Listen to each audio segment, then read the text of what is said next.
नमस्कार, मैं हूं आपके साथ अंजलि। देश के सबसे बड़े न्यूज नेटवर्क TV9 में आपका स्वागत है। आप देख रहे हैं न्यूज टॉप 9। मॉनसून सत्र के आखिरी दिन संसद में कौन सा अहम बिल हुआ पास? किन्नौर में कहां तक पहुंचा रेस्क्यू ऑपरेशन? अमरिंदर सिंह की PM से मुलाकात में क्या बात हुई? देश की अहम खबरों को जानने के लिए देखिए टॉप 9 राष्ट्र। राज्यसभा में भी OBC बिल पास हो गया। संसद के उच्च सदन में मौजूद सभी 186 सांसदों ने इसका समर्थन किया। लोकसभा में ये बिल मंगलवार को पास हो गया था। अब इसे राष्ट्रपति की मंजूरी के लिए भेजा जाएगा। कानून बनने के बाद देश के सभी राज्यों और केंद्र शासित प्रदेशों को अपने स्तर पर OBC आरक्षण के लिए जातियों की सूची तय करने और उन्हें कोटा देने का अधिकार मिल जाएगा। महाराष्ट्र में लाए गए मराठा आरक्षण को सुप्रीम कोर्ट में रद्द किए जाने के बाद केंद्र सरकार ये विधेयक लाई थी। मॉनसून सत्र के आखिरी दिन राज्यसभा में एक बार फिर जमकर हंगामा बरपा। इस दौरान सरकार ने आरोप लगाया कि राज्यसभा में सेक्रेटरी जनरल पर हमला किया गया और महिला सुरक्षा कर्मी का गला घोटने की कोशिश की गई। वहीं विपक्ष का आरोप था कि महिला सांसदों को पीटा गया। इससे पहले उच्च सदन में सुरक्षा कर्मियों की अभूतपूर्व तैनाती देखने को मिली। इसके बावजूद सदन में खूब हंगामा हुआ और इसी दौरान कुछ सदस्य सुरक्षा कर्मियों से उलझ गए। मॉनसून सत्र खत्म हो गया है। सत्र के आखिरी दिन राज्यसभा में केंद्रीय मंत्री पीयूष गोयल ने कहा कि विपक्ष पहले दिन से ही सदन नहीं चलने देने की सोचकर बैठा था। इसी रणनीति के तहत बार बार कार्यवाही में बाधा डाली गई। गोयल ने कहा कि सदन का अपमान किया गया और उसकी मर्यादा को तार-तार किया गया। बार बार आश्वस्त करने के बावजूद विपक्ष के बड़े नेता कोविड से जुड़ी बैठकों में नहीं आए। 7वीं लोकसभा के छठे सत्र में सिर्फ 21.14 घंटे काम हुआ, जबकि 74.46 घंटे बर्बाद हो गए। सत्र की शुरुआत 19 जुलाई को हुई थी और इसे 13 अगस्त को खत्म होना था, लेकिन रोज रोज के हंगामे को देखते हुए 2 दिन पहले ही सत्र समाप्त कर दिया गया। इस दौरान कुल 17 बैठकें हुई। कुल 6 सत्रों में सबसे कम बैठकों वाला ये दूसरा सत्र है। प्रधानमंत्री ने कहा है कि आत्मनिर्भर भारत की सफलता का दायित्व भारतीय उद्योगों पर है।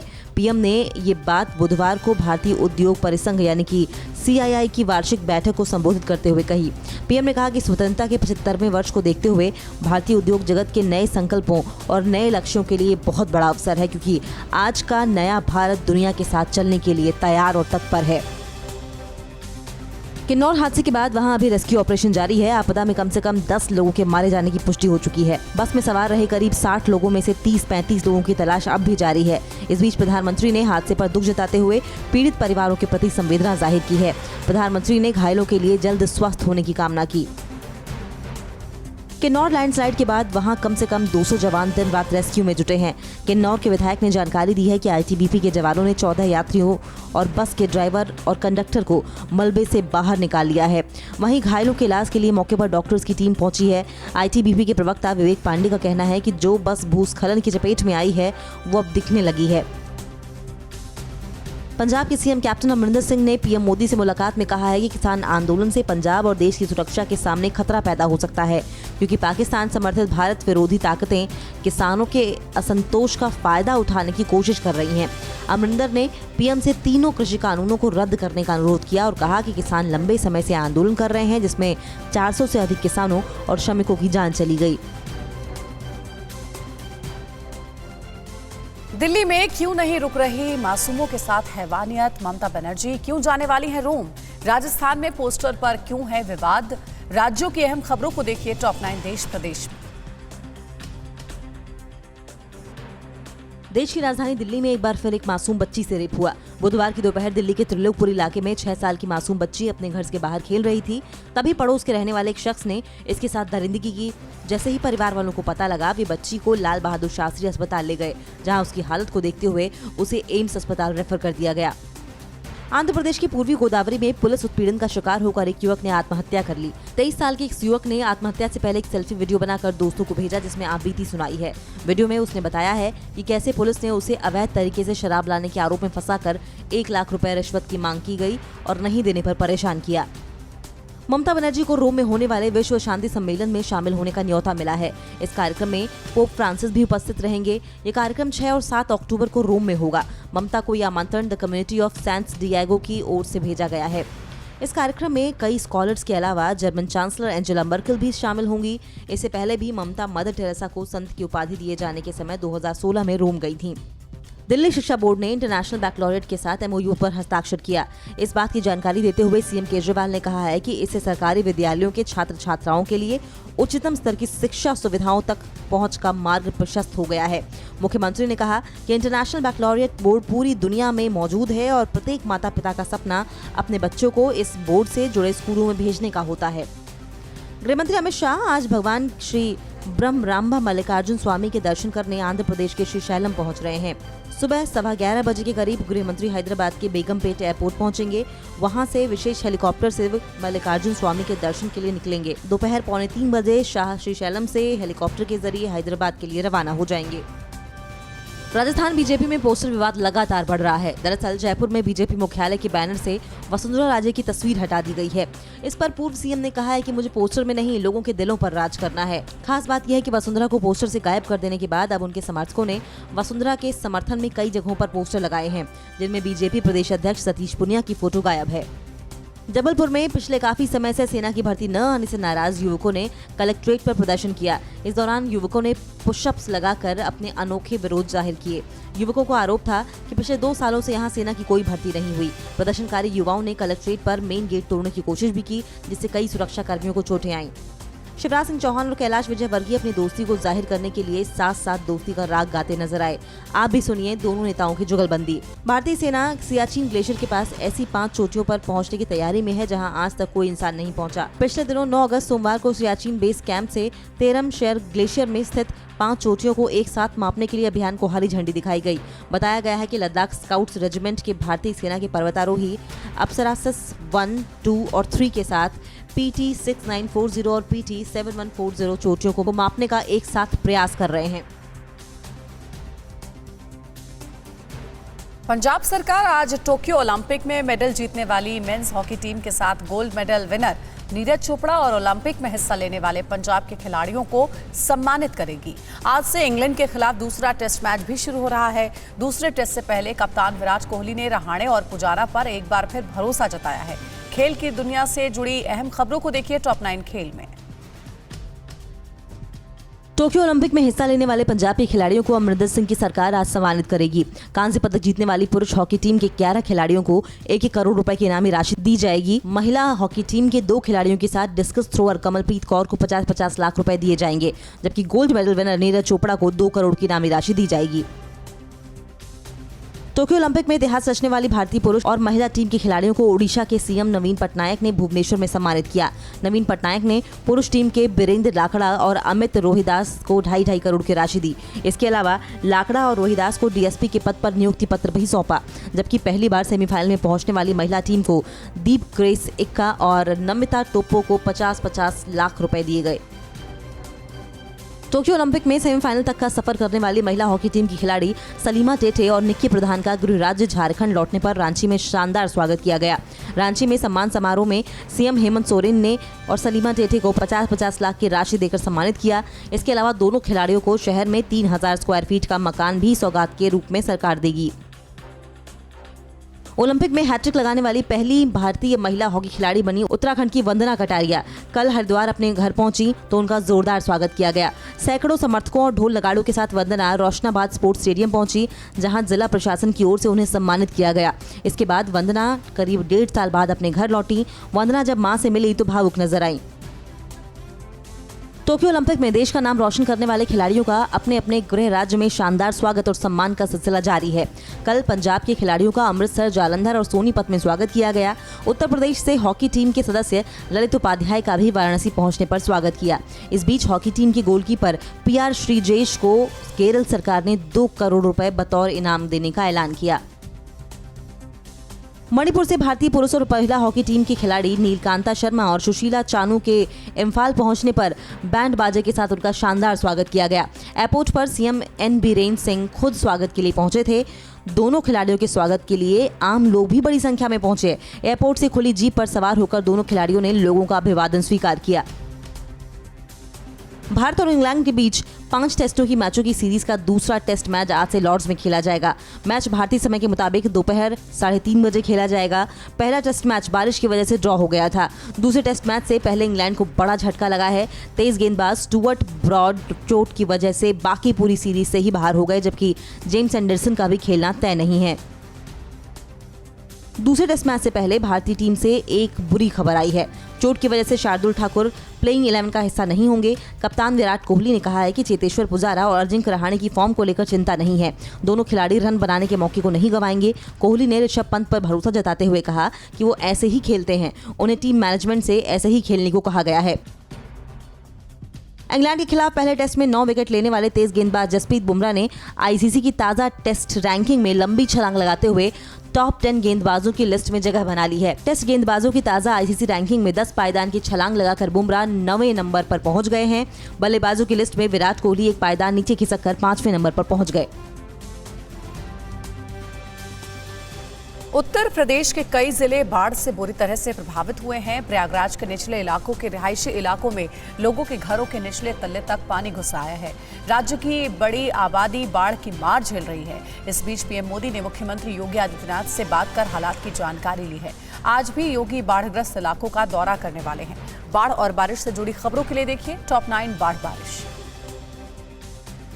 उत्तर प्रदेश के प्रयागराज में भारी बारिश और गंगा का जलस्तर खतरे के निशान से पार करने के बाद निचले इलाकों के कॉलोनियों में भर गया है। यहाँ के कॉलोनियों में लोगों के घरों के निचले तल्ले में पानी घुस चुका है। लोग दूसरी मंजिल पर शरण लिए हुए हैं। हालात ऐसे हैं कि यहाँ लोगों को बाहर जाने के लिए नाव का सहारा लेना पड़ रहा है। नाव से ही लोग जरूरी काम के लिए आ जा रहे हैं। प्रयागराज में गंगा के विकराल रूप ने कहर मचाया हुआ है। गंगा और यमुना नदी के किनारे 30 से ज्यादा कॉलोनियों में पानी घुस चुका है। रिहायशी इलाकों में लोगों के घरों में बाढ़ का पानी घुसने से बीमारी फैलने का भी खतरा बढ़ गया है। प्रयागराज में गंगा और यमुना के उफान से मची तबाही ने साल 2019 का रिकॉर्ड 85.79 मीटर को तोड़ दिया है। फिलहाल गंगा का जलस्तर 86.03 मीटर पर बह रही है। उत्तर प्रदेश के 24 जिले के 600 गांव इन दिनों बाढ़ से पूरी तरह प्रभावित हैं। ये तस्वीर चंदौली की है, जहां चकिया तहसील के मुसाखाड़ बांध से पानी छोड़े जाने के बाद निचले इलाके मुबारकपुर और मझराती में सैलाब तांडव मचा रहा है। अचानक आई इस आफत से ग्रामीण दहशत में है। ज्वाइंट मजिस्ट्रेट प्रकाश मीणा ने प्रभावित इलाकों का दौरा कर क्षतिग्रस्त बांधों को मरम्मत करने के आदेश दिए।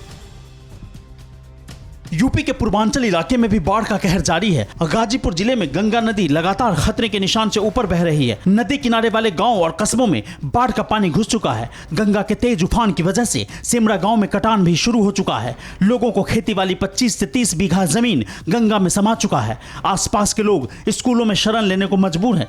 प्रशासन राहत और रेस्क्यू में जुटा है। बिहार की राजधानी पटना पर बाढ़ का संकट हर दिन बढ़ता जा रहा है। खतरे के निशान से ऊपर बह रही गंगा का जलस्तर हर दिन बढ़ रहा है। पटना का गांधी घाट की सारी सीढ़ियां पानी में समा गई हैं। यहां रेत की बोरियां लगाकर पानी को रोकने की कोशिश की गई है। गांधी घाट के किनारे बना पाथवे भी पानी में पूरी तरह से डूब चुका है। गंगा का पानी गांधी घाट की सीढ़ियों को पार कर ऊपरी इलाकों तक पहुंच चुका है। पटना में गंगा के खतरे के निशान से ऊपर जाने और शहर पर बाढ़ के खतरे की आशंका के बीच बिहार के सीएम नीतीश कुमार ने कल पटना के गंगा किनारे और आसपास के इलाकों का दौरा कर ताजा हालात का जायजा लिया। इसके बाद नीतीश ने प्रभावित क्षेत्रों का हवाई सर्वेक्षण भी किया। उन्होंने गंगा के जलस्तर के बढ़ने से प्रभावित इलाकों में राहत और बचाव के लिए अधिकारियों को पूरी तरह तैयारी करने के निर्देश भी दिए। पटना में गंगा के खतरे के निशान के पार जाने और हर दिन जलस्तर बढ़ने की वजह से गंगा किनारे के इलाकों में करीब 2000 मकान ढह गए। सबलपुर दियारा गांव के बेघर हुए लोग पलायन करने को मजबूर हैं। पलायन करने वाले लोगों का कहना है अब तक उन्हें सरकार की ओर से कोई मदद नहीं मिली है। इनके सामने खाने पीने का भी संकट पैदा हो गया है।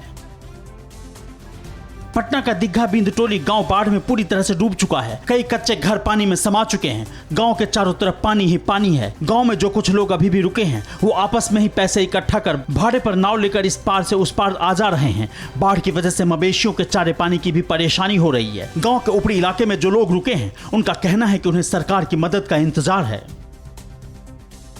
पश्चिम बंगाल के मुर्शिदाबाद में भी गंगा नदी उफान पर है। निचले इलाकों में गंगा की तेज धार से कटाव भी शुरू हो चुका है। कटाव के दौरान यहां नदी किनारे बसे लोग जान जोखिम में डालकर खड़े हैं। देखिए कैसे निचले इलाके में रहने वाले लोगों पर बाढ़ से बड़ा संकट खड़ा हो गया है। जल्द ही यहां से लोगों को अपना घर छोड़कर सुरक्षित स्थानों पर शिफ्ट होना होगा।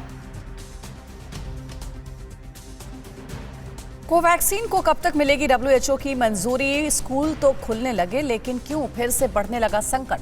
यूपी में कोरोना नियमों में मिली कौन सी बड़ी ढील? कोरोना से जुड़ी खबरों के लिए देखते हैं टॉप 9 कोरोना से जंग।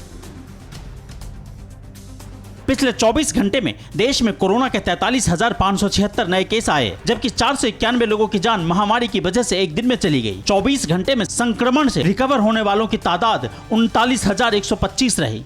देश में अभी भी 3,80,000 से ज्यादा एक्टिव केस हैं। देश में कोविड वैक्सीनेशन का आंकड़ा 52 करोड़ के पार पहुंच गया है। बुधवार को करीब 50 लाख डोज देश भर में लगाई गई। इसके बाद अब तक कम से कम एक डोज ले चुके लोगों की संख्या 52 करोड़ 35 लाख के करीब हो चुकी है। देश की आबादी में अब 30% से ज्यादा लोग ऐसे हैं जिन्हें कम से कम वैक्सीन की एक डोज लग चुकी है। भारत बायोटेक के कोविड वैक्सीन को अगले महीने विश्व स्वास्थ्य संगठन की मंजूरी मिल सकती है। WHO के एक वरिष्ठ अधिकारी का कहना है कि इस टीके को अभी तक किसी पश्चिमी देश की मंजूरी नहीं मिली है, लेकिन WHO की समीक्षा में भारत में निर्मित यह टीका कारगर दिखा और सितंबर के मध्य तक अधिकारी किसी नतीजे पर पहुंच जाएंगे। यूपी में स्कूलों की ऊंची कक्षाएं और दूसरे शिक्षण संस्थान 16 अगस्त तक खोले जा रहे हैं। कोविड प्रोटोकॉल के तहत स्कूलों में एक बार में आधी संख्या में बच्चों को बुलाया जाएगा, लेकिन बाकी राज्यों में स्कूल खुलने के बाद बच्चों के कोविड संक्रमित होने से पेरेंट्स के अंदर डर का माहौल भी है। हालांकि ज्यादातर बच्चे और अभिभावक चाहते हैं कि स्कूल खुले। छत्तीसगढ़ के जांजगीर में 3 स्कूलों में 11 बच्चे कोरोना संक्रमित मिले हैं। जिला शिक्षा अधिकारी के निर्देश के बाद राज्य में सरकारी स्कूल खोले गए थे, लेकिन इन स्कूलों में अचानक कुछ बच्चों में बुखार और सर्दी के लक्षण पाए गए। इन बच्चों में से 11 में जांच के बाद कोरोना होने की पुष्टि हुई है। इसके बाद जिला प्रशासन ने इन स्कूलों को 7 दिनों के लिए बंद करा दिया है।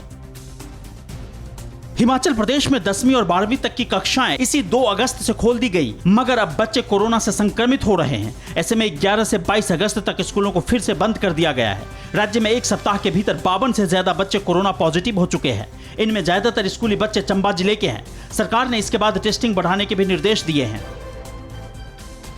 महाराष्ट्र में 15 अगस्त से कोरोना नियमों में कई छूट दी जा रही है। अब राज्य में होटल्स को रात 10 बजे तक खोलने की इजाजत दी गई है, जबकि दोनों डोज ले चुके लोगों के लिए मॉल भी खुले रहेंगे। रेस्टोरेंट और दूसरे दुकानों को खोलने की समय सीमा भी बढ़ा दी गई है। मुख्यमंत्री उद्धव ठाकरे के नेतृत्व में बुधवार को हुई कैबिनेट बैठक में यह फैसला लिया गया।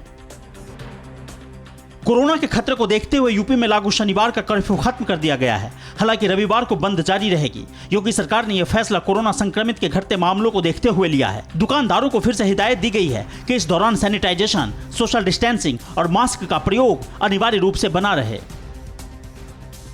TV9 भारतवर्ष लगातार कोरोना के खिलाफ लड़ाई में ट्रक चालकों को सुरक्षा कवच देने की मुहिम में जुटा है। इसी कड़ी में बुधवार को भी देश के कई स्थानों पर ट्रक ड्राइवरों और उनके सहयोगियों को टीका लगाया गया। यह तस्वीर लखनऊ के ट्रांसपोर्ट नगर में लगाए गए टीका कैंप की है।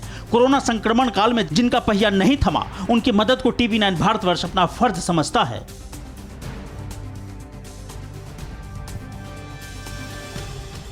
तालिबान हर दिन अफगानिस्तान के नए नए इलाकों पर कब्जा करता जा रहा है। कल तालिबान ने 2 जेलों से हजारों कैदियों को छुड़ा ले गए। इस बीच अमेरिकी खुफिया रिपोर्ट में कहा गया है कि 90 दिनों में तालिबान पूरे अफगानिस्तान पर कब्जा कर सकता है। अफगानिस्तान में चल रहे महायुद्ध से जुड़ी खबरों के लिए देखिए टॉप 9 अफगान तालिबान जंग। अफगानिस्तान में तालिबानी आतंकी धीरे धीरे राजधानी काबुल पर कब्जे के लिए बढ़ रहे हैं। तालिबान के आतंकी कल कंधार जेल पर हमला कर अपने हजारों साथी और राजनीतिक कैदियों को छुड़ा ले गए। जेल प्रशासन के मुताबिक जेल से छुड़ाए गए ज्यादातर लोगों पर ड्रग्स स्मगलिंग, किडनैपिंग के संगीन आरोप थे। इससे पहले तालिबान ने बगलान सेंट्रल जेल से भी सैकड़ों कैदियों को छुड़ा कर ले गए। तालिबान अब अफगानिस्तान की राजधानी काबुल से करीब 250 किलोमीटर ही दूर है। तालिबान ने अफगानिस्तान के 80% इलाकों पर कब्जा कर लिया है। पिछले 5 दिनों में तालिबान ने 9 राज्यों की राजधानियों पर कब्जा जमाने का दावा किया है। जिन इलाकों पर तालिबान का कब्जा हो चुका है उनमें जरांज, फराह, सरेपोल, शबरखान, ऐबाक, कुंदूज, फैजाबाद, पुले खुमरी और तालोकान शामिल हैं। अमेरिकी खुफिया एजेंसियों ने आशंका जताई है अगले 3 महीनों में तालिबान अफगानिस्तान की राजधानी काबुल पर भी कब्जा कर सकता है। इससे पहले खुफिया आकलन में दावा किया गया था कि तालिबान 12 महीनों में पूरे अफगानिस्तान पर कंट्रोल कर लेगा, लेकिन जिस रफ्तार से तालिबान आगे बढ़ रहा है उसको देखते हुए रिपोर्ट में बदलाव करना पड़ा। तालिबान हर दिन अफगानिस्तान के नए नए इलाकों पर कब्जा करता रहा है। कल तालिबान ने एक बार फिर अफगान सेना को घुटनों पर लाते हुए कुंदूज प्रांत के भी अधिकतर हिस्से पर कब्जा जमा लिया। इसके साथ कुंदूज एयरपोर्ट भी अफगानिस्तान के हाथ से निकल गया। कुंदूज एयरपोर्ट पर कब्जा करने के बाद तालिबान और मजबूत हो गया। अड़ी सोमवार से शुक्रवार शाम 6 बजे सिर्फ TV9 भारतवर्ष पर।